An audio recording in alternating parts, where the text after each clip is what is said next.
दोस्तों, ये बात तो आप अब तक जान ही गए होंगे कि भाजपा सांसद भर्तृहरि महताब को 18वीं लोकसभा का प्रोटेम स्पीकर नियुक्त किया गया है। राष्ट्रपति मुर्मू के द्वारा उनकी नियुक्ति की गई है। बता दें कि भर्तृहरि महताब ओडिशा के कटक से सांसद हैं और उस सीट से वो 1-2 बार नहीं बल्कि पूरे 7 बार चुनाव जीत चुके हैं। जहाँ तक प्रोटेम स्पीकर की नियुक्ति की बात है तो लोकसभा के गठन होने के बाद और लोकसभा अध्यक्ष के चुनाव से पहले की जाती है। संसदीय परंपरा के मुताबिक इसके लिए जो सबसे वरिष्ठ लोकसभा सदस्य होते हैं उन्हें प्रायोरिटी दी जाती है। इस पद पर किसी भी पक्ष या विपक्ष के सदस्य को नियुक्त किया जा सकता है। इसके बाद जिस पार्टी की सरकार होती है यानी कि सत्ता पक्ष के द्वारा प्रोटेम स्पीकर का नाम संसदीय मामलों में मंत्रालय के जरिए राष्ट्रपति को भेजा जाता है और फिर राष्ट्रपति के द्वारा प्रोटेम स्पीकर की नियुक्ति की जाती है। अब सवाल ये उठता है कि प्रोटेम स्पीकर की रिस्पॉन्सिबिलिटी क्या होती है। तो लोकसभा के लिए चुने गए जितने भी सदस्य होते हैं वो प्रोटेम स्पीकर की अध्यक्षता में ही शपथ लेते हैं। जब सभी सदस्यों का शपथ ग्रहण हो जाता है तो उसके बाद लोकसभा अध्यक्ष का चुनाव होता है। प्रोटेम स्पीकर ही लोकसभा के पहली बैठक की अध्यक्षता भी करते हैं। तो चलिए अब ये भी जान लेते हैं कि कहां से हुई इस प्रोटेम शब्द की उत्पत्ति।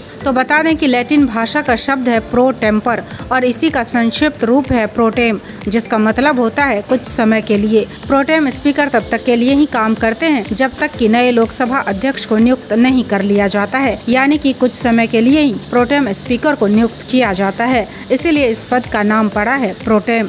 जहां तक नए प्रोटेम स्पीकर भर्तृहरि महताब की बात है तो 24 जून से 18वीं लोकसभा के पहले सत्र की शुरुआत होने जा रही है। तो इस दौरान नए सांसदों को भर्तृहरि महताब ही शपथ दिलवाएंगे। इसके बाद 26 जून को लोकसभा अध्यक्ष का चुनाव होगा। तब तक प्रोटेम स्पीकर का कार्यकाल रहेगा।